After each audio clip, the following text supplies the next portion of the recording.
பகுதியுடைய கரங்களில் ஒப்படைக்கிறோம். முதலிலிருந்து கடைசி வரையிலும் ராஜா என்று கேட்கக்கூடிய நம்முடைய மன்னாவுக்காக நன்றி ராஜா.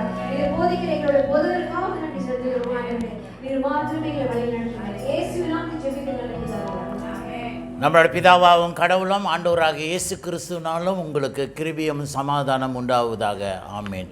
அன்பின் நிறந்த ஆண்டவரே, துதியின் மத்தியிலே வாசம் பண்ணுற தேவனே, உமக்கு நாங்கள் நன்றி சொல்கிறோம். தேவனே, தொடர்ந்து உங்களோட வார்த்தைக்குள்ளே நாங்கள் போகிறோம், வார்த்தை தியானிக்க போகிறோம்.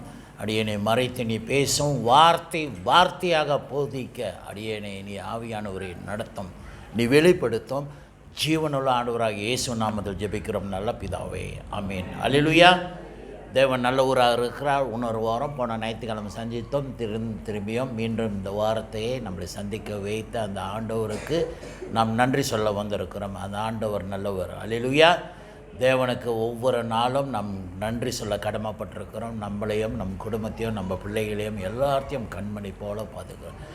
நாம் நோயில் விழுந்தாலும் கஷ்டத்தில் விழுந்தாலும் ஆண்டவர் சொல்கிறார், திடன்கோள், நான் உனக்குள்ளே இருக்கிறேன், நான் உன்னை பலப்படுத்துகிறேன், உன் இரட்சகர் நான், வருத்தப்பட்டு பாரம் சுமப்பவர்களே வாரும் என்னிடும். ஆண்டவர் வர சொல்கிறார் உங்களைய. என்ன அந்த ஆண்டவர்கள் விசுவாசித்தா எனக்கு பிரச்சனை கொடுத்துருக்கிறார், ஒதுங்கி போகாதுங்க, வாருங்கள் என்னிடம், நான் உனக்கு இளைப்பாறுதல் தருகிறேன் என்று சொன்ன ஆண்டவர் நாம் ஆண்டவர் இயேசு கிறிஸ்து. அல்லேலூயா. கிறிஸ்து பிரியமானவர்களே, இன்றைக்கு தபஸ்த காலத்தில் 5வது ஞாயிறு நாம் கடந்து போய்கிட்டு இருக்கிறோம். அல்லேலூயா. தேவன் ஒவ்வொரு வாரம் நம்மளை நடத்துகிற ஆண்டவர் இந்த நாளையும் ஆண்டவர் நடத்துகிறார். தொடர்ந்து இன்றைக்கு பிரசங்கத்தின் தலைப்பு நம்ம என்ன நினைக்க போகிறோம்னாக்கா, தலைப்பு ஆங்கிலத்தில் தி எட்டோனு அப்படின்னாக்கா நம்மளோட பரிகாரி. ஆண்டவர் பரிகாரியாக இருக்கிறார். ஜடி தாஜோ குத்பா untuk hari ini adalah mengenai penebus dosa kita. Okay? Dan the sacrifice of reconciliation. அதாவது ஒப்புரவாதத்துக்கு நாம் அர்ப்பணிக்கிறவர்களாக இருக்க வேண்டும். pengorbanan bagi pendamaian. Jadi Yesus telah datang ke dunia untuk menebuskan dosa-dosa kita supaya kita boleh berdamai dengan Allah. கிறிஸ்து பிரியமானவர்களே, ஆண்டவர் இயேசு இந்த பூமிக்கு நம்ம பாவத்துக்காக நம்மளுக்கு கொடுக்கப்பட்ட தண்டனையிலிருந்து காப்பாற்றுறதுக்காக ஆண்டவர் தன்னையே, தேவன் தன் குமாரனையே இந்த பூமிக்கு அனுப்பினார். அல்லேலூயா. ஆக நாம் தேவனோட ஒப்புரவாதமாக வேண்டும். ஏன் நம் தேவனிடத்தில் ஒப்புரவாதமாக வேண்டும்? ஏன் எனக்கும் கடவுளுக்கு என்ன பிரச்சனையே? உன்னால தானே போயிட்டுருக்குது. நான் ஒவ்வொரு நாளும் ஆண்டவருக்கு நன்றி தானே சொல்லிகிட்டு இருக்கிறேன். ஏன் நான் ஏசுனேன்னா ஆண்டவர்கிட்ட நான் பிரச்சனை உண்டு எனக்கு, அவருக்கும் எந்த ஒரு மன வருத்தம் இல்லையே. அப்போ ஏன் நான் ஒப்புரவாதமாக வேண்டும்? கிறிஸ்து பிரியமானவர்களே, அநேக வேலையில் நான் சொல்லியிருக்கிறேன், நாம் பாவத்தில் வாழ்ந்து கொண்டிருக்கிறோம், பாவியாக நாம் காணப்படுகிறோம். ஏன்? யார் செய்த பாவத்தினால? ஆதாம் ஏவாள் செய்த பாவத்தினால ஆண்டவர் ஏதேன் தோட்டத்திலிருந்து துரத்தி விட்டார். இல்லைனாக்கா நம்மளுக்கு இந்த பாடுகள், இந்த நோய், கஷ்டங்கள் எதுவுமே, பண பிரச்சனைகள் எதுவும் இருக்காது நம்ம ஏதேன் தோட்டத்தில் இருந்தாக்கா. ஆனால் இந்த ஆதாம் ஏவாள் கீழ்ப்படியாததுனால ஆண்டவர் இவர்களை துரத்தி விட்டார். ஆக அவர்களை துரத்தும் போது ஆண்டவர் சொல்கிறார், இனி உன்னோட சந்நிதி, உன்னோட ஜென்மம், உன்னோட பரம்பரை எல்லாருமே கஷ்டப்படணும். ஆக நம்மளும் அந்த பரம்பரையிலேருந்து வந்தவர்கள், நம்மளும் கஷ்டப்படணும். ஆனால் ஆண்டவர், உங்களுக்கு தெரியும், நம்ம ஆண்டவர் இரக்கம் உள்ளவர். நான் படித்த மனிதன், உன் பிள்ளையை நீ வீட்டு விட்டு விரட்டினாலும் இருந்தாலும் அந்த பாசம் உனக்கு இருக்கும் பாருங்கள். ஐயோ, என்ன இருந்தாலும் என் பிள்ளையாச்சே, என் ரத்தமாச்சே, கஷ்டப்படக்கூடாது, எனக்கு அவன் மரியாதை கொடுக்கல, என்னை ஏசிட்டான், அதனால் நான் அவன் மூஞ்சிலே, சிலருக்கு அப்படி தான் நடக்கும் குடும்பத்தில், என் மூஞ்சிலே முழிக்காதே, நீ சத்தாலும் நீ வராதுன்னு சொல்லுவாங்க சில பெற்றோர்கள். டேய், நான் சத்தாலும் நீ வராதே என் சாவுக்கு, எனக்கு படத்தில் ரொம்ப பார்ப்போம், எனக்கு என்ன வைக்காத, இன்னமும் படம் பார்க்காத மாதிரி பேசுகிறீங்க. எனக்கு என்ன வைக்காத, கொல்லி வைக்காதன்னுவாங்க. அவ்வளோ வைரக்கமாக நீங்கள் இருக்கிறீங்க. ஆண்டவர் இயேசு படைத்த தேவன் நம்ம ஆண்டவர் அப்படி நினச்சாக்கா நீ ஒரு நாளும் நீ இந்த பரதேசிக்குள்ளே வரக்கூடாது, பரலோகத்துக்கு வரக்கூடாது, நீ நரகத்துக்கே போடா அப்படின்ட்டு நினைத்து கொண்டிருந்தாக்கா என்ன ஆகும்? அவ்வளோதான் நம்ம வாழ்க்கை. நம்ம எல்லாரும் நரகத்துக்கு தான் போவோம். ஆக ஆண்டவர் இரக்கமில்ல ஆண்டவர், நம்ம எல்லாரும் பரலோகத்துக்குள்ளே வரணும். அதனால் ஆண்டவர் இயேசு பரிகாரியாக இந்த பூமிக்கு அனுப்பினார். நீ போ, இவனுக்காக திருந்த மாட்டானுங்க, என் பிள்ளையே நான் அனுப்புகிறேன், இவனுங்களை பாவத்துக்காக நீ சுமந்து கொள்ளு. Kamu terimalah segala dosa di atas kamu. Allah telah mengantar anak dia ke bumi ini supaya kita dapat dinebuskan oleh dosa kita ini. நம் பாவத்திலிருந்து விடுதலையாக வேண்டும். Kalau tidak kita tentu akan masuk ke neraka. Oleh kerana untuk menyelamatkan kita daripada neraka itu, Allah telah hantar anak dia sendiri Yesus ke bumi ini sebagai penebus dosa kita. நம்மளுக்கு பரிகாரியாக இயேசு தன்னோட பூமிக்கு வந்தார். நம்ம படுகின்ற பாடு, நம்மளுக்கு உழவ வேண்டிய தண்டனை, அடிகள், மரணம், பாவத்தின் சம்பளம் மரணம், அது நம்ம மேலே விழ வேண்டும், மனிதர் மேலே விழக்கூடாது. இவனால முடியாது, நிச்சயம் நரகம். அதனால ஆண்டவர் இயேசுவே தன்னோட பிதானவர் குமாரனை அனுப்பி நம்ம பாவத்தெல்லாம் அவர் சுமந்து கொண்டார். இப்போ ஆண்டவர் அவரோட குமாரனை அனுப்பி நம்மளோட ஒப்புருவாதம் செய்கிறார்.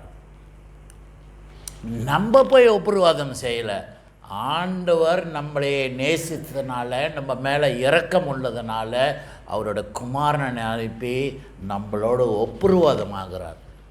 பரவாயில்லடா, நீ என் பிள்ளடா, வாடா வீட்டுக்கு வாடா, ஒரு வாய் சோறு சாப்பிட்றா அப்படின்ட்டு ஆண்டவரே தன்னோட குமாரனை அனுப்புகிறார்.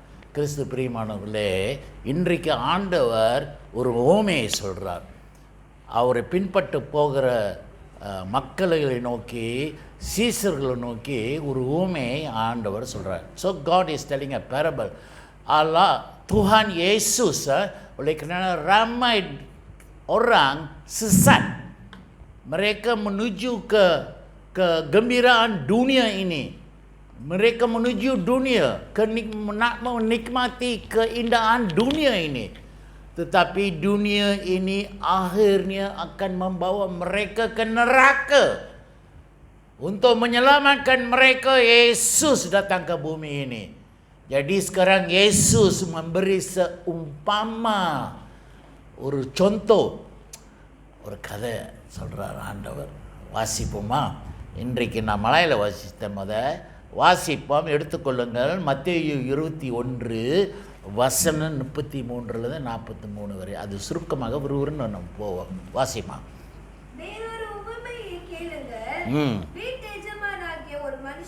வீட்டு எஜமான ஒரு மனுஷன், ஓனர் ஆஃப் அ லேண்ட், துவான் தானா இது, அவன் ஒரு திராட்சை தோட்டத்தை உண்டாக்கி அதை சுற்றிலும் வேலி அடைத்து அதில் ஒரு ஆலையை நாட்டி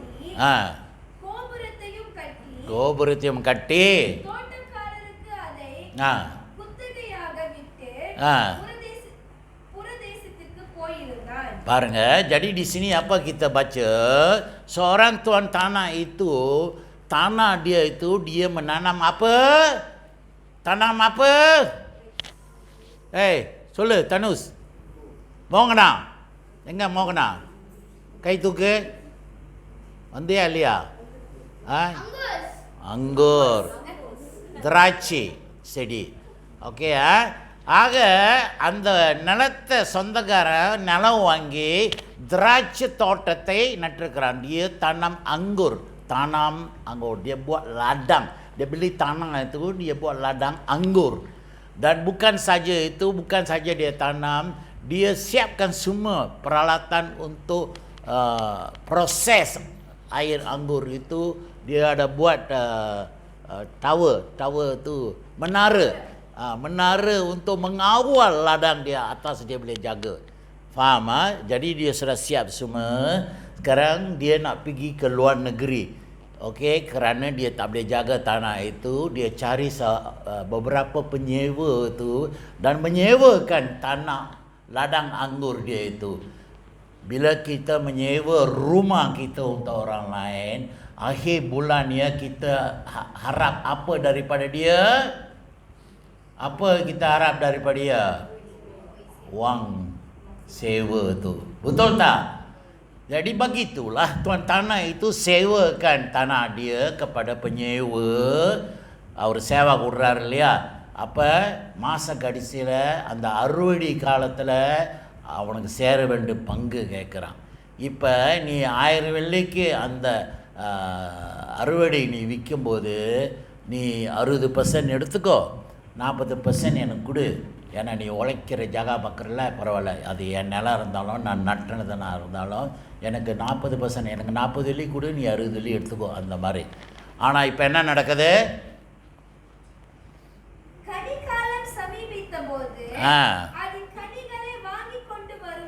வரும்படி ஊழியக்காரனுங்களே தோட்டக்காரன் அனுப்புகிறான்.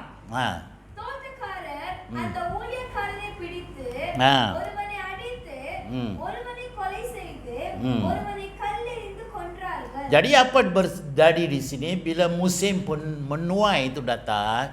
Jadi tuan tanah itu hantar sekarang adalah musim menuai. Jadi dia harapkan dia boleh dapat hasil dia, sewa dia daripada menuai itu. அந்த அறுவடையிலேருந்து அவனுக்கு கிடைக்க வேண்டிய பங்கு கிடைக்கிறதுக்காக அவனோட வேலைக்காரங்களே அனுப்புகிறானான். ஆனால் அங்கே அனுப்பினது இந்த வேலைக்காரனுங்களே, அந்த சேவாக்காரன் என்ன பண்ணான்? அவனுங்களை பிடிச்சு அடித்து ஒருத்தனை கொண்டுட்டான், ஒருத்தனை அடித்தான், ஒருத்தனை தூக்கி போட்டான். சேவா கொடுக்காம என் நிலம், என் வீடு, என் வீட்டில் நீ உட்காந்துக்கிட்டு சேவா கேட்க வந்தாக்கா அந்த மனுஷனை நீ அடிச்சிருக்கிற, கொண்டிருக்கிற, அது நடந்திருக்குது. இது நியாயமா? நீ ஓசில் உட்காரலான்னு பார்க்குறியா நீ? ஏய், ஏன் நிலண்டாது, நான் நட்டன செடிடாது, அந்த கனியில் நீ பரவாயில்ல 60% நீ எடுத்துக்கோ, நீ ஜாகா பார்க்குறல, நீ உழைக்கிறல, சுற்றி மண்ணு கொத்துறல, ஆனால் எனக்கு சேரவன்னு பங்கு நீ கொடு. நீ ஓசிலே ஃப்ரீயாக இருக்கலான்னு பார்க்குறியா? ஏன் அனுப்பின வேலைக்காரனால வேற நீ சாவடிச்சிருக்கிற, அடிச்சிருக்கிற. அப்போ பரவாயில்ல. இப்போ என்ன செய்கிறான் அந்த ஓனரு?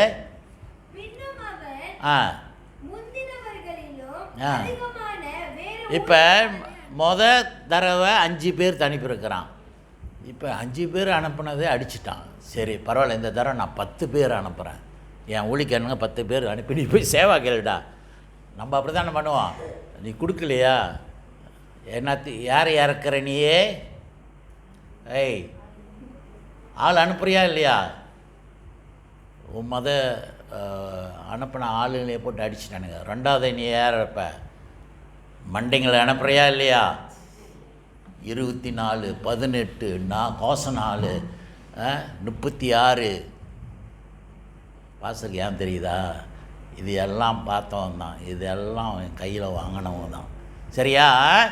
ஆக இந்த கேங் அனுப்பு. நீ அவன் வீட்டில் போயிட்டு அநியாயம் பண்ணுறதுக்கு, காசு வாங்குறதுக்கு நீ கேங் அனுப்பினாலும் என்ன, எனக்கும் ஆள் நிறையா இருக்குது. அந்த ஓனர் என்ன செய்கிறான்? இப்போ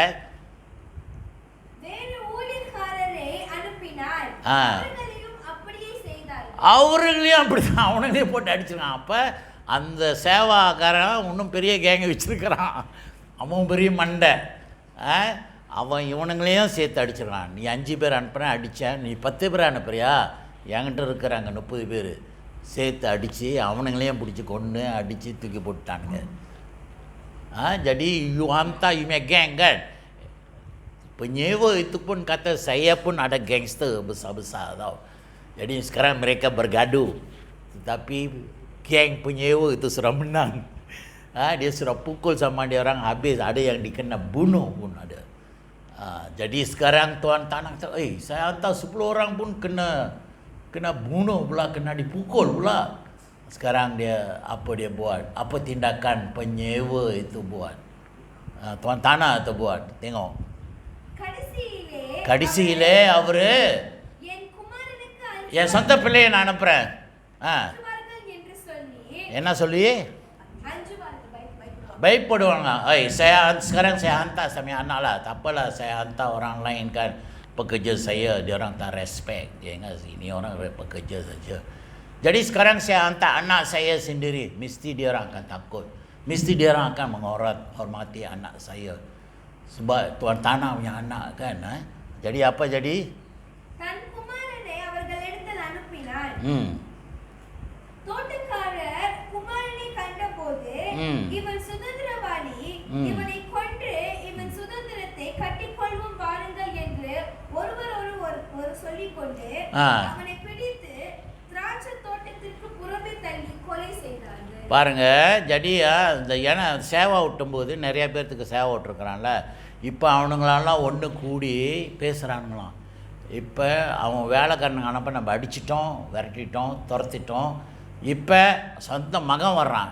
இந்த மகன் கொண்டுட்டாக்கா, நம்ம கொண்டுட்டாக்கா, அப்போ இந்த நிலத்தோட சொத்து நம்மளுக்கு சொந்தமாயிரும். ஏன்னா அந்த சொத்து மகனுக்கு தான் போவோம், அம்மாவல்லையா. அப்போ அவனையே நம்ம தீர்த்து கட்டிட்டா sudah bungkuskan dia, anak dia. Jadi harta itu akan jadi harta kita kerana tak ada orang yang akan menerima selepas itu. Jadi kita berpakat dan bunuhkan anak dia itu. Jadi mereka pun berpakat dan membunuh anak dia. Sekarang apa jadi? அப்படி இருக்க திராட்சை தோட்டத்தில் எஜமான் வரும்போது அந்த தோட்டக்காரரை என்ன செய்வான் என்று கேட்டார். Jadi sekarang Yesus bertanya soalan kepada kamu semua. Kamu dengar cerita tadi kan, seronok kan? Wah, ini macam cerita dalam wayang gambar lah. Sekarang Yesus tanya pada kamu, jikalau rumah kamu sewa, dia tak mau bayar sewa, kamu hantar anak kamu, dia pun dia bunuh. Jadi sekarang Tuhan tanya apa akan buat? Yesus bertanya kepada kamu, apa kamu akan buat? Apa tindakan kamu? உன்னோட நடவடிக்கை என்னன்னு இப்போ ஆண்டவர் அவர்களை பார்த்து கேட்குறாரு. இந்த மாதிரி அநியாயம் பண்ணியிருக்கிறானுங்க, நீனாக்க என்ன செய்வ நீ? Yesus bertanya balik, கேட்குறாரு. அது நீயா இருந்தால் நீ என்ன பண்ணுவ?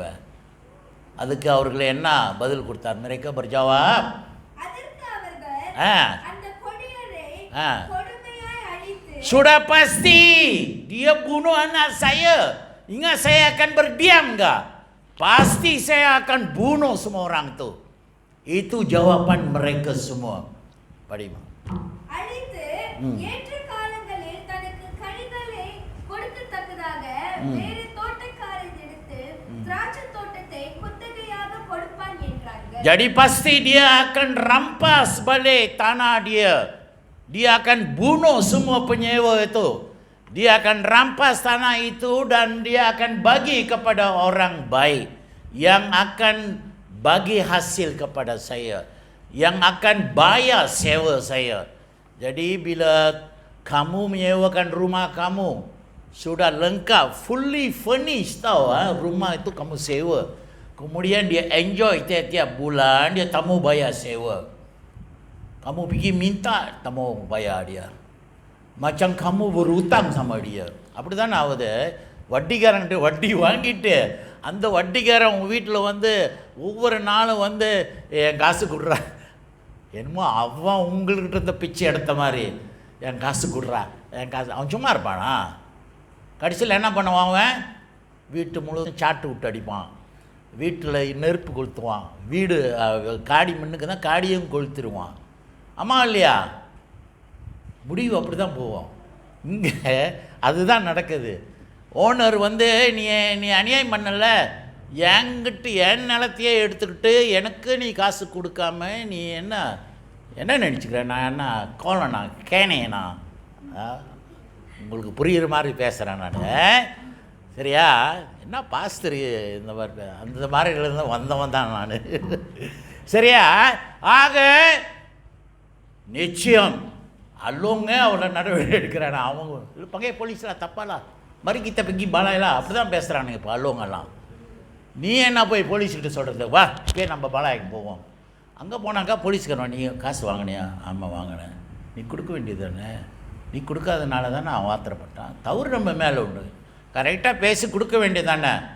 உனக்கு நான் ஃப்ரீயாக கொடுக்குறான். அவன் வாங்கிருங்க 5000 வெள்ளி 10,000 வெள்ளி, அது வட்டி போட்டுட்டு உனக்கு தெரியும் அவன் வட்டி போடுவான்ட்டு.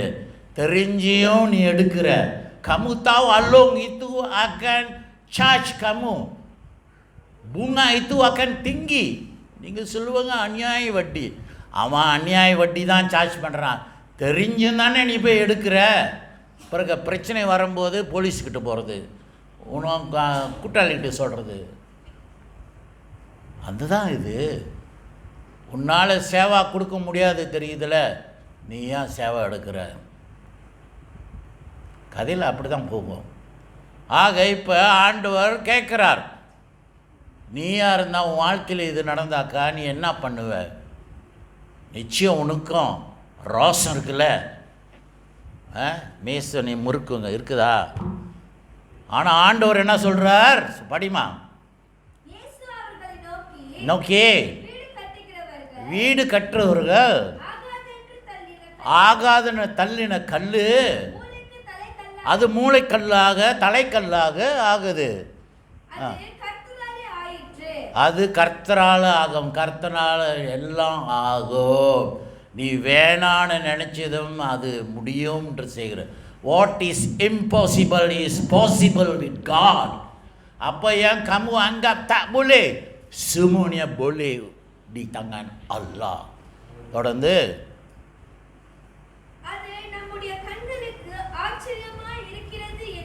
ஆச்சரியமாக இருக்குது என்று வாசிக்கலையா நீங்கள்? உங்களுக்கு தெரியாதா? தொடர்ந்து ஆகையால்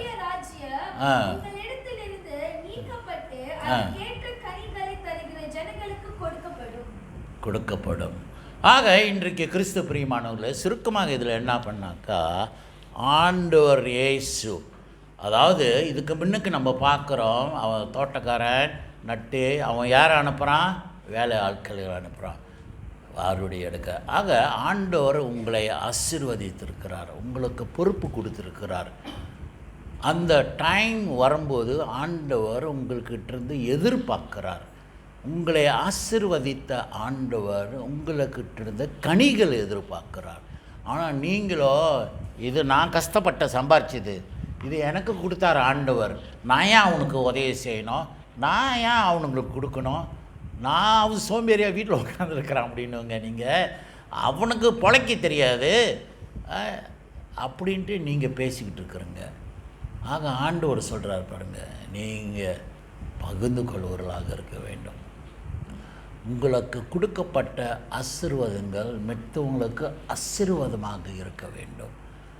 அதனால தான் ஆண்டவர் மனிதர்கள் திருந்த வேண்டும், பாவத்திலிருந்து மனமாற வேண்டதுக்காக அநேக தீர்க்கதரிசிகள் ஆண்டவர் பூமிக்கு அனுப்பினார். ஆமாவா இல்லையா? நம்ம வேதத்தில் பார்த்தாக்கா நிறைய தீர்க்கதரிசிகள் அனுப்பின தீர்க்கதரிசிகளையும் இவர்களுக்கு கொன்றுட்டாங்க, இவனுங்களை துன்பப்படுத்தினாங்க, இவனுங்களை அடித்து போட்டாங்க. அடித்து போட்டதில் ஒன்று நம்ம வாசிப்போம், ஸ்டீவன் நல்ல ஒரு ஊழியக்காரனை கல்லால் அடித்து சாவடிச்சிட்டாங்க. அதே போல் நிறைய நம்ம வாசிக்கும்போது, 1 ராஜாக்கள் வாசிக்கும்போது நம்ம பார்க்குறோம், ஒரு தீர்க்கதரிசி இப்படி தான், கீழ்ப்படியாதனால, நீ ஊழியக்காரனாக இருந்தாலும் கீழ்ப்படியலைனாலும் ஆண்டவர் தண்டிக்கிற தேவனாக இருக்கிறார். ஆக நம்ம பார்க்குறோம், இதுலேயும் ஆண்டவர் தண்டிக்கிறார். ஸ்தேவானை அப்போஸ்தலர் 8ஆம் அதிகாரத்தில் வாசிக்கும்போது அதில் பார்க்கலாம். வாசிமா அப்போஸ்தலர் 8, Acts chapter 8 verse 57 to 59, 57லேருந்து 59 வரைக்கும் வாசிமா. ஒரு 8ஆம் அதிகாரம் 57 இல்லைம்மா, 8ஆம் அதிகாரம் 57 வசனம் 57 இல்லையா? நான் சீலாப்பா டைப் பண்ணுறணும். சரியா? ஸ்டீவன் அதில் இருக்க, நீ அப்போஸ்தலர் தேடுங்களேன் இருக்கும். ஓகே. அப்புறம் நம்ம எரேமியா, தீர்க்கதரிசி எரேமியா கூட நம்ம பார்க்குறோம், அவரையும் அநியாயம் பண்ணாங்க. நம்ம இந்த எரேமியா இருக்காமா 7 அப்பொழுது கர்த்தராகிய இயேசுவே ஆ. ஆவியை ஏற்றுக்கொள்ளும் என்று ஸ்தேவான் தொழுது கொள்ளுகையில் அவனை கல்லெறிந்தார்கள். கல் எடுத்து அடிச்சிருக்கிறாங்க, ஸ்தேவானியை அடித்து சாவடிச்சிட்டானுங்க. இப்போது எரேமியா 22 எடுமா 6-7 வாசி. எரேமியா தீர்க்கதரிசி தேவன் அனுப்பினார், போய் நீ சொல்லு, அந்த ராஜா கிட்ட சொல்லு. ராஜாவன்னாக்கா என்ன, நீ பெரிய கொம்பனா? தைரியமாக பேசின எரேமியா, அவரையும் பிடித்து ஜெயிலில் போட்டு வாசிமா 6-7. யூதா ராஜாவின் அரண்மனையை குறித்து கர்த்தர், நீ எனக்கு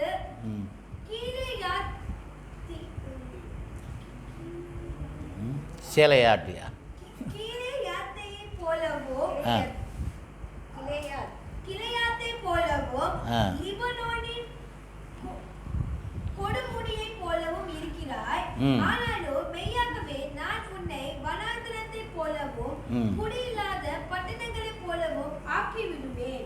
ஆண்டவர் எரேமியா கிட்ட சொல்லி, நீ இப்போ அந்த ராஜா கிட்ட சொல்லு, நீ கீழ்ப்படியாமல் இருக்கிற, உன்னைய ராஜா ஆக்கின தேவனுக்கு நீ கீழ்ப்படியாமல் இருக்கிற, நீ மக்களுக்கு அநியாயம் பண்ணியிருக்கிற, அவனுக்கிட்ட போய் நேரடியாக மூஞ்சிக்கு நேரடியாக நீங்கள் சொல்லுவீங்களா? போயிட்டு நீ போய் நம்ம அகவங்கிட்ட பேசுங்களேன், காமுனி புத்த கையுல இப்போ பாங்க சுல்தான் போனவன் அநியாயம் பண்ணிட்டு போயிட்டான் கடைசி நேரத்தில். இப்போ நீ அவன்கிட்ட போய் சொல்ல முடியுமா? நீ எல்லாம் ஒரு சுல்தானா, நீ எல்லாம் ஒரு அகோங்க, நீ போகிறத போக வேண்டியதானே வாங்கி மூடிக்கிட்டு. நீ ஏன் போயிட்டு அவனை போய் விடுதலை பண்ணுற? நீ உனக்கு நல்லா தெரியும் அவன் நம்மளோட காசை கொள்ளடிச்சான்ட்டு. நீ என்ன அது அப்படின்ட்டு நீ போய் கேட்க முடியுமா? யாராவது வாய் திறக்கிறானுங்களா? நீ திறந்தாக்க உன்னை பிடிச்சி ஜெயிலில் போட்டுருவானுங்க. நீ என்ன சொந்தம் பண்ணிட்ட? 3R. You cannot talk about royal, religion and race. இந்த 3 காரியத்து குறித்து நீ பேச முடியாது, உன் வாயை அடைக்கிறாங்க.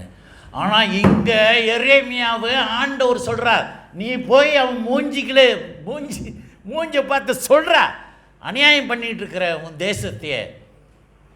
எரேமியா தைரியமாக போய் பேசுகிறார். அது அவன் பேசினதுனால வாசிமா எரேமியா 37:15-16. அவன் தைரியமாக பேசுறதுனால அவன் என்ன தண்டனை அனுபவிக்கிறான்? 30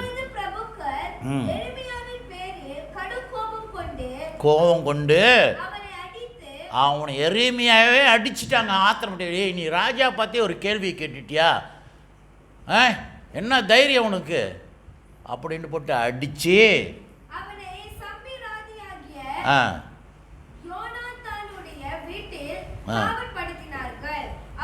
அவனை தூக்கி ஜெயிலில் போட்டாங்க. அப்புறம்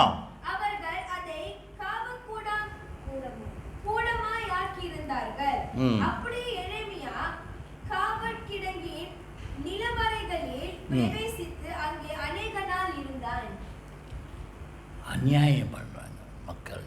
அதே போல தான் இன்றைக்கு அந்த நில சொந்தக்காரன் என்னோட பங்கு போய் நீ கேளுடான்ட்டு வேலைக்காரனுங்க அனுப்பினாங்க. இன்றைக்கு ஆண்டவர் நம்மளை பார்த்து கேட்குறார், உன்னை ஆசீர்வதிக்கிறேன், உன் பாவத்தை மன்னித்திருக்கிறேன், உன் பாவத்தை என் மகனையே அனுப்பி சுமந்து கொண்டார். ஆனால் நீ என்ன பண்ணிக்கிட்டு இருக்கிற? என்னோட சுவிசேஷத்தை நீ எல்லாத்துக்கிட்ட சொல்லுன்னு சொன்னார் ஆண்டவர். நீ சுவிசேஷத்தை அறிவிக்கிறியா? உனக்கு ஆசீர்வதித்த அந்த ஆசீர்வாதம் மற்றவங்களோட நீ பகிர்ந்து கொள்கிறியா? அதுதான் கேட்குறாரு. கொடுக்க வேண்டியது மற்றவங்களோட ஆண்டவர் சொல்கிறார், நீ மற்றவங்களுக்கு கொடுத்தாக்க அதை ஆண்டவருக்கே கொடுத்த மாதிரி. இல்லை ஆண்டவரை நான் பார்க்கும்போது அவருக்கு கொடுக்க வேண்டிய கணக்கை நான் அப்போ கொடுத்துக்கிறேன், இப்போ ஏன் நான் உனக்கு கொடுக்கணும்? நீ ஏன்னா ஆண்டவரா? ஆண்டவர் கேட்பார் கணக்கு, அப்போ நான் அவர்கிட்ட கொடுத்துக்கிறேன். ஆனால் ஆண்டவர் சொல்கிறார், இப்பயே நீ கொடு. இப்போ நீ கொடுக்குற கடன் அது எனக்கு கொடுக்குற கடன், நான் அது உனக்கு ஆசீர்வாதமாக பார்த்துக்கொள்வேன். கிறிஸ்து பிரியமானவர்களே, இன்றைக்கு நம் வாழ்க்கையில் இது எல்லாம் கடைப்பிடிக்க வேண்டும். ஆனால் அனுப்பின வேலைக்காரனே அடிச்சு, இப்போ இந்த அனுப்பின ப்ராஃபிட்ஸுங்களை தீர்க்கதரிசிகளே கொன்னுட்டானுங்க. கிறிஸ்து பிரிவுனால கடைசியாக அந்த ஓனர் யாரை அனுப்புகிறான்? தன்னோட குமாரன். ஆண்டவர் பார்த்தாரு, நான் அனுப்பின தீர்க்கதரிசி எல்லாத்தையும் நீ அநியாயம் பண்ணுறீங்களே, கொன்றுருங்களே, பரவாயில்ல, இப்போ என் பிள்ளையே அனுப்புகிறேன்டா, என் மகனையே அனுப்புகிறேன், அதாவது நீ மரியாதை கொடுத்து ஏற்றுக்கொள்வேன். பார்த்தாக்கா இவனுங்க அதுதான் செய்கிறானுங்க, நம்ம அதுதான் செய்கிறோம். இயேசுவை பூமி நம்மளுக்காக பாவத்தை அவர் சுமந்து கொண்டார். Yesus telah menebus dosa kita, kerana Allah telah hantar Yesus ke bumi ini untuk menyelamatkan kita daripada dosa, daripada pergi ke neraka. Tapi apa kita buat? Manusia telah membunuh Yesus Kristus, penebus itu, penyelamat itu, our Savior. உங்களை காப்பாற்றின ரட்சகரையே நீ கொன்னுட்டியே. அதுதான் இங்கே நடந்தது. சொந்த மகனையே நீங்கள் கொண்டுட்டுங்க. கிறிஸ்து பிரியமானவர்களே, அந்த இயேசு கிறிஸ்து நீ கொண்டுட்ட. நம்மளும் அதுக்கு காரணங்கள். இன்றைக்கும் அந்த இயேசு குறித்து நம்மளுக்கு தெரியும், நம்மளுக்காக பாவ மன்னிப்பு சுமந்து. ஆனால் நம்மளோ இந்த காதலை வாங்கிட்டு இந்த காதலை விட்டுறோம். ஆண்டவருக்கு நன்றி சொல்ல நாம் மறந்து விடுகிறோம். இந்த காதலை வாங்கிட்டு அந்த இதில் எல்லாரும் கைத்தட்டி பாடிக்கிட்டு இருக்கிறாங்க, துதித்துட்டு இருக்கிறாங்க. ஆனால் ஒருத்தன் அப்படியே நின்றுக்கிட்டு பார்த்துட்டு இருக்கிறான். நான் பார்த்துட்டு தான் இருக்கிறேன். இவன் என்ன சொல்கிறது, இவன் என்ன பாடுறது? ஆண்டவர் சொல்கிறார், தள்ளப்பட்ட அந்த கல் மூளைக்கல். அந்த கல் நீ மோதனாக்கா அவனுக்கு எப்படி இருக்கும்? செவுத்து போய் முட்டி பாரு. நீ காயம் யாருக்கு? மனுஷுக்கு தெரியுது. ஆனால் இங்கே இருக்கிறானுங்களே, ஆண்டவர் துதித்து ஒரு வார்த்தையே வராது, கை கட்டிக்கிட்டு அப்படி பார்த்துட்டு இருக்கிறோம். நம்மளை பார்க்குறதுக்கு எரிச்சலாக இருக்கும் தெரியுமா? வாரம் வாரம் நான் சொல்லிக்கிட்டு இருக்கிறேன், காதிலே உழுவாது, மண்டையிலே ஏறாது. ஏன்னா அது என்ன மண்டை? மரமண்டை. நல்லா தான் சொல்கிறேன், நான் நல்லா தானே ஏசுகிறேன். ஆண்டவர் சொல்கிறார் நியாய தீர்ப்பு உண்டு. அதான் இயேசு கேட்குறார், அதே நீ இருந்தால் நீ என்ன பண்ணுவ?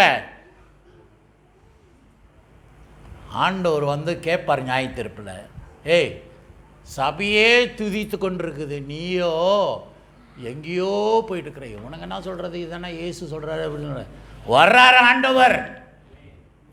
உன்னை நியாய தீர்க்க போகிறார். அந்த நியாய தீர்ப்பில் நீ நரகத்துக்கு போகிற. நரகன்றது நிச்சயம். நீ நினச்சிக்கிட்ட நான் பரலோகத்துக்குள்ளே போயிடுவேன்ட்டு. ஹலோ, சாரி, அந்த பாவிக்க முடியாத கல் ஆண்டவரோட சித்தம். அது மூளைக்கல்லாக்கினார். அந்த கல் போய் நீ மோது. Kamu fikir langgar lah batu itu. Batu yang pembina tak mau, tapi Allah buat dia perlu dia. Dia guna itu batu. Kalau kamu pergi langgar batu itu, kamulah yang jadi bodoh dan diluka. Faham? Aga Yesu உண்மையானவர், நியாய தீர்ப்பார். அந்த நியாய தீர்ப்பு உண்டு. நான் சும்மா கத்திட்டு இருக்கிறேனா? ஆண்டவர் நிச்சயம் வருகிறார், நிச்சயம் தண்டிக்கிறார். ஏனென்றால் உனக்கு கொடுக்கப்பட்ட இந்த உயிர், இந்த ஆசீர்வாதங்கள், நீ அது நன்றாக பயன்படுத்தாமல் இருந்தால், மற்றவங்களுக்கு ஆசீர்வாதமாக இல்லைனாக்கா, ஆண்டவர் சொல்கிறார் அது என்னவாகுமா? உங்ககிட்டிருந்து எடுக்கப்படும், பறிக்கப்படும். அதை எடுத்து மற்றவங்களுக்கு கொடுக்கப்பாராம். அது உங்கள் வாழ்க்கையில் நடக்கும், உங்கள் குடும்பத்தில் நடக்கும், அந்த நியாய தீர்ப்பில் இது நடக்கும். அதான் ஆண்டவர் மிக வருத்தப்படுகிறார். இயேசு ஒரு உதாரணம் சொல்லுவார்.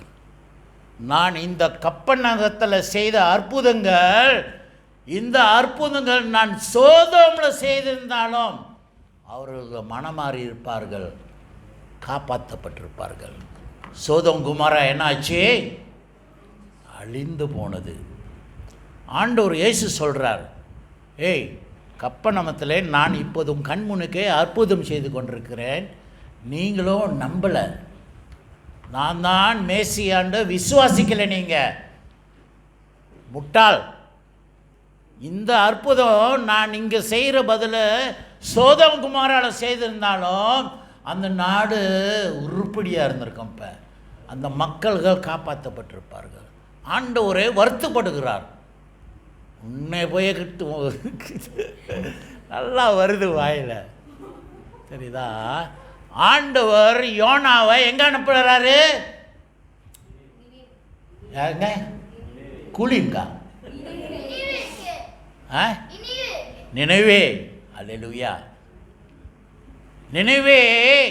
அந்த நாட்களிலே அது என்னவா இருந்துச்சு? அந்த நாடு பாவத்தில் வாழ்ந்து கொண்டு, கோடம் சுமரா போல நினைவேவும் பாவத்தில் வாழ்ந்து கொண்டிருந்தார்கள். ஆண்டவர் யோனாவை அனுப்புகிறார். யோனா, நீ அந்த நாட்டில் போய் அவனுங்களுக்கு போய் எச்சரிக்கை. அல்லாஹ் menghantar Yona ke Nineveh. Kamu bagi tahu kepada rakyat Nineveh, mereka hidup dalam dosa, பாவத்தில் வாழ்ந்து கொண்டிருக்கிறார்கள். நீங்கள் மனமாறுங்கள். நீங்களை மனமாறலனாக்கா நீங்களும் சோதோம் குமாரா போல அழிக்கப்படுவீங்க. ஆண்டவர் யோனாவை அனுப்புனார். அப்புறம் யோனா கதை உங்களுக்கு தெரியுங்களா என்ன பண்ணான்ட்டு. இருந்தாலும் 2வது தடவை யோனா போகிறான் பாரு. பரவாயில்ல, ஆண்டவர் என்ன பண்ணான் போய் சொல்கிறேன். சொல்ல வேண்டியது நான் சொல்லிடுறேன். இப்போ நான் பேச வேண்டியது நான் பேசிடுவேன். என்ன பாசுற அடிக்கிறாரு, குத்துறாரு, துப்புறாரு. ஆண்டவர் ஆவியானவர் சொல்லுன்றாரு. புரியுதுங்களா? நான் ஏன் பயப்படணும்? நீங்கள் இந்த வேதத்தை போய் கோச்சிக்கொள்ளுங்க, ஏசுங்க. ஏன் ஆண்டவர் இப்படி எழுதியிருக்கிற? சொன்னதை சொன்னதாக சொல்லுவேன், எழுதுனதை சொன்னபடியே பேசுவேன். வார்த்தையை நான் கூட்ட மாட்டேன், குறைக்க மாட்டேன். இது நடந்த சம்பவம், உண்மையான சம்பவம். நினைவே அவனுங்க மனமாறின ஆள்கள். இன்றைக்கும் ஆண்டவர் உங்களுக்கு அந்த வாய்ப்பு கொடுக்கிறார். நீங்களும் நினைவே மக்கள் போல மனமாறுங்கள். Kamu pun insaflah sebagai rakyat Nineveh. Mereka tahu mereka hidup dalam dosa. Allah sudah beri amaran. Kalau kamu tidak insaf daripada dosa kamu, kamu semua akan hancur. Kamu akan pergi ke neraka. நரகத்துக்கு தான் போவீங்க. இன்றைக்கு ஆண்டவர் இயேசு பற்றி நீங்கள் நினைக்கிறதில்ல, நன்றி சொல்கிறதில்ல, துதிக்கிறதில்ல. என்னமோ அந்த கட்டை, என்ன கட்டை? மர தனுஷ் சொல்கிறான் பாரு, அவனுக்கு தெரியுது. புரியுதா தனுஷ்? நான் பேசுகிறதெல்லாம் வாழ்க்கையில் நீ இதெல்லாம் செய்யக்கூடாது. ஆண்டவருக்கு பிரியமான பிள்ளைலாம் நீ ஊழிக்காரனாக மாறுவேன். இது நான் தீர்க்க தரிசனமாக சொல்கிறேன். அல்லேலூயா. கர்த்தர் ஆசீர்வதிப்பார். ஆக நீங்கள் நினைவே பட்டணம் போல கோதம் சுமாரா குமரா, கோதம் சோடும் குமாரா. நானே வளர்றேன் ஆத்திரத்தில். அதான் ஆத்திரத்தில் எது பேசினாலும் தப்பாக பேச. சரியா? ஆக நீங்கள் தப்பிச்சு கொள்ளுங்கள். Tanya diri, topuk dada, tanya selera, adakah saya ini betul dalam kehidupan saya? Apa yang Yesus kata saya ada dengar ke atau tidak? Adakah saya buat yang dikatakan oleh Allah, yang disuruhkan oleh Allah? ஆண்டவர் சொன்ன பிரகாரம் நான் செய்கிறேனா இல்லையான்ட்டு நீங்கள் கேட்டுக்கொள்ளுங்கள். ஆக கிறிஸ்து பிரியமானவர்களே, இன்றைக்கு சுருக்கமாக, ஏன்னா இன்றைக்கி ராபோஜி நான் ரொம்ப பேச எழுதியிருக்கிறேன், 3 பேஜ் எழுதியிருக்கிறேன். ஆனால் சுருக்கமாக சொல்கிறேன். இன்றைக்கு காலையில் ஆண்டவர் எனக்கு உணர்த்தினார். இன்றைக்கு தலைப்பு ஒப்புரவாதம். மாதத்தில் முதல் வாரத்தில் நம்ம ஒப்புரவாதம் ஆகலாம். நீ எவ்வளோதான் பேசினாலும் நீங்கள் நினைவே மக்கள் போல மனம் மாறலைனாக்கா சும்மா. நம்ம ELCMல ஒவ்வொரு மாதம் ஒப்புரவாதம் குறித்து நாம் பேசி கொண்டிருக்கிறோம். ஆனால் அது நம்ம செயல்பட வேண்டும். நம்ம மன்னிக்கிறவர்களாக காணப்பட வேண்டும். ஆனால் ஆண்டவரோ நம்மளை மன்னிக்கிறார். நம்மளோ நான் மன்னிப்பேன், ஆனால் மறக்க மாட்டேன். ஆனால் ஆண்டவர் சொல்கிறார் பாருங்க, வாசியமா எபிரேயர் 8:12. எபிரேயர் இப்ரூஸ் இப்ரானி 8 ayat 12. ஏனெனில் நான் அவர்கள் அநியாயங்கள் என்னவா கிருபையால் மன்னித்து அவர்களோட பாவங்களையும் அக்கிரமங்களும் இனி நினையாமல் இருப்பேன் என்று கர்த்தரே சொல்கிறார். ஆனால் நம்மளோ கர்த்தருக்கு மேலாக இருக்கிறோம். ஏன்னா நம்மளானா நீதிமான்கள், உயர்ந்தவர்கள், உயர்ந்த ஜாதி, நீங்கள்லாம் கீழ் ஜாதி. ஆனால் ஆண்டவர் உன் பாவத்தை மன்னித்தார். Allah memaafkan dosa kamu. Apabila Allah memaafkan dosa kamu, Dia tidak akan mengingati apa kesalahan yang kamu buat. இன்றைக்கு ஒப்புரவாதம் குறித்து பேசி கொண்டிருக்கிறோம். எப்படி ஒப்புரவாதம் வரும்? நான் மன்னிப்பேன் ஆனால் மறக்க மாட்டேன்ட்டு டைலாக் விட்டுட்ருக்குறோம். ஆண்டவர் இதே டைலாக் விட்டாக்க என்ன ஆகும் உங்களுக்கு? நீங்கள் செய்த பாவத்தை எல்லாம் ஆண்டவர் மன்னித்துட்டார், இனி நான் நினைக்கிறதில்லைன்றார் ஆண்டவர். நியாய தீர்ப்பணிக்கு ஆண்டவர் நினைத்தாக்கா உன் கதி என்ன ஆகும்? அப்போ இவ்வளோ பாவங்கள் ஒவ்வொரு நாளும் நீ செய்து கொண்டிருக்கிறியே, அந்த பாவங்களை ஆண்டவர் காலையிலே ஆண்டவரே நான் செய்த பாவத்தை மன்னித்துருமான் ஆண்டவர் மன்னிச்சிட்டார். ஆனால் ஆண்டவர் மன்னித்துட்டேன் ஆனால் நான் மறக்கலை என்று நீங்கள் விட்றீங்களே அந்த டைலாக்கு, அதே ஆண்டவர் இயேசு விட்டாருக்குன்னா என்ன ஆகும் உங்களுக்கு? கிறிஸ்துவ பிரியமானவர்களே, இன்றைய நடைமுறையில் இந்த தேச சட்டத்தின் பிரகாரம் कानून का siksaan, criminal procedure code, apabila kamu didakwa di mahkamah, pendakwa raya sebelum hakim menghukumkan kamu, menjatuhkan hukuman, நீங்கள் பிடிப்பட்டு தப்பில் கைதியாகி கோர்ட் கேஸ் ஆகி இப்போ ஜட்ஜி உனக்கு ஒரு தீர்ப்பு சொல்ல போகிறார். ஆனால் அங்கே அந்த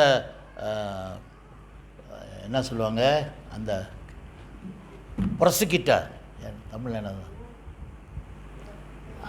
வாதாடுற லாயரு, ஓகே, அரசாங்கத்துக்கு சார்பாக வாதாடுற லாயரு அந்த ஜட்ஜி தீர்ப்பு சொல்லாத முன்னுக்கு ஜட்ஜ் இப்போ இவன் தப்பு செய்தான், ஆனால் அவன் ரெக்கார்டை திறப்பான், ஜட்ஜி இவன் இந்த தப்பு மட்டும் செய்யலை, இவன் வாழ்க்கையில் இது வரைக்கும் 5 குற்றங்கள் செய்திருக்கிறான், அந்த 5 குற்றத்துக்கும் இவன் தண்டனை அனுபவிச்சிட்டான்.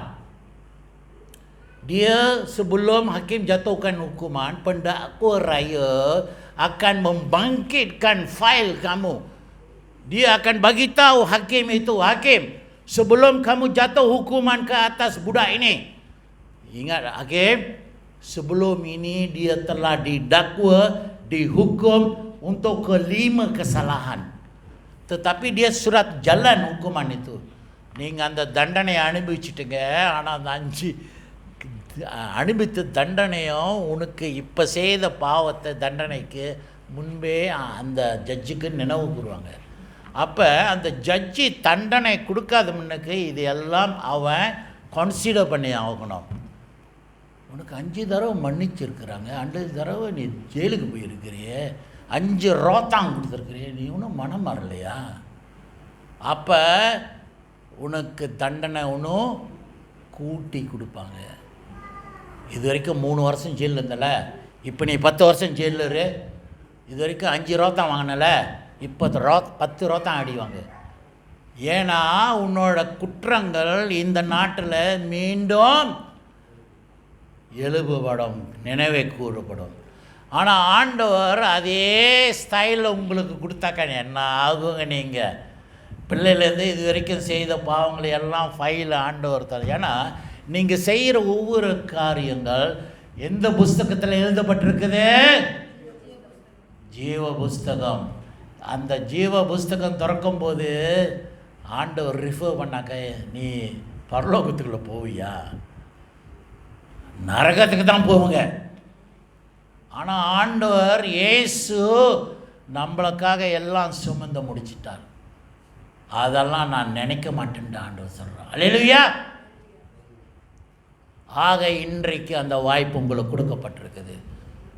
நீங்கள் இன்னியும் மனம் மாறாமல் அந்த கொம்பு முளைஞ்ச கொம்பனாக இருந்தால் ஆண்டவர் சொல்கிறார், அந்த ஆசீர்வாதம் உங்கள்கிட்டருந்து பறிக்கப்படும். It will be removed.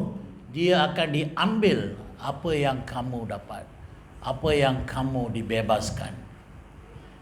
ஆக கிறிஸ்து பிரியமானவர்களே, இன்றைக்கு நாம் ஒருவரோட உண்மையாக ஒப்புருவாகும்.